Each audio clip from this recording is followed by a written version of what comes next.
तो भाइयों एक बार फिर से स्वागत है आप लोगों का। आज हम लोग देखने वाले हैं कि संज्ञा किसे कहते हैं और जो है इसके कितने भेद होते हैं। ठीक है, संज्ञा किसे कहते हैं और इसके कितने भेद होते हैं सभी का चर्चा करने वाले हैं। तो सबसे पहले हम लोग देख लेते हैं संज्ञा किसे कहते हैं। ठीक है, संज्ञा किसे कहते हैं तो देखिए, किसी वस्तु, जाति, स्थान या द्रव्य के नाम को संज्ञा कहा जाता है। ठीक है, जैसे जैसे में यहाँ पे लिखा हुआ है हिमालय, आनंद और कुत्ता। ठीक है, तो अब हम लोग बात करने वाले हैं कि हिमालय को क्या बोला जाएगा, कौन सा मतलब संज्ञा, और आनंद को कौन सा संज्ञा बोला जाएगा, और फिर कुत्ता को कौन सा संज्ञा बोला जाएगा। इसके लिए हम लोग जो है संज्ञा के प्रकार को देखते हैं। ठीक है, तो चलिए, पहला संज्ञा के प्रकार में है व्यक्तिवाचक संज्ञा। पहला कौन सा है, व्यक्तिवाचक संज्ञा। तो देखिए, जिस शब्द से किसी व्यक्ति, वस्तु, स्थान के नाम का बोध हो। ठीक है, बोल रहा है जिस शब्द से किसी व्यक्ति या वस्तु या फिर स्थान के नाम का बोध हो उसे क्या कहा जाता है, व्यक्तिवाचक कहा जाता है। जैसे हिमालय। ठीक है, हिमालय, रमेश, हिमाचल। और दूसरा है जातिवाचक संज्ञा। दूसरा क्या है, दूसरा है आप लोग का जातिवाचक संज्ञा। ठीक है, जातिवाचक संज्ञा। देखिए, जिस शब्द से जाति का बोध हो उसे क्या कहा जाता है, जातिवाचक संज्ञा कहा जाता है, जातिवाचक संज्ञा कहा जाता है। जैसे कुत्ता, बिल्ली, पक्षी, या क्या है, जातिवाचक संज्ञा है। और तीसरा है जो है समूहवाचक संज्ञा, जिससे समूह का बोध हो उसको क्या कहा जाता है, समूहवाचक संज्ञा कहा जाता है।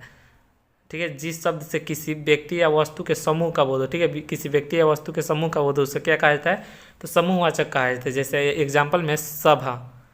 सभा में कोई एक आदमी थोड़ी ही रहता है, सभा में एक आदमी थोड़ी रहता है, सभा में कितने व्यक्तियों का मतलब मेल रहता है। दल, गुच्छा हो गया, गुच्छा में जो है अंगूर का ही गुच्छा ले लीजिए तो अंगूर के गुच्छा में एक ही अंगूर थोड़ा रहता है, उसमें अनेकों अंगूर रहते हैं, तो इसको क्या बोला जाएगा, समूहवाचक संज्ञा बोला जाएगा।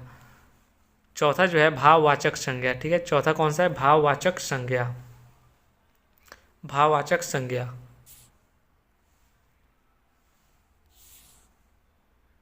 देखिए, जिस शब्द से किसी के भाव का पता चले उसे क्या कहा जाता है, भाववाचक। जिस शब्द से किसी के भाव का पता चले उसे भाववाचक कहा जाता है। जैसे एग्जाम्पल में है खुशी, दुख, कष्ट। ठीक है, प्रेम। प्रेम भी तो एक भाव ही है ना।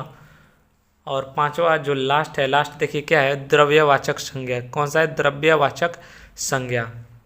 देखिए, जिस शब्द से किसी वस्तु के नाप या तौल का बोध हो। ठीक है, या फिर ऐसे भी याद कर सकते हैं, जो वस्तु जो है द्रव अवस्था में उसको क्या कहा जाता है, द्रववाचक। या फिर जिस वस्तु के को नापा या तौला जाता है उसको क्या कहा जाता है, द्रव्यवाचक कहा जाता है, द्रव्यवाचक संज्ञा कहा जाता है। जैसे एग्जाम्पल में है दूध, पानी, इसमें और क्या हो जाएगा, घी भी हो जाएगा, घी। चीनी भी इसी में आएगा, चीनी। ठीक है, जिसको मापा या तौला जाता है उसको क्या कहा जाता है, द्रव्यवाचक संज्ञा कहा जाता है, द्रव्यवाचक।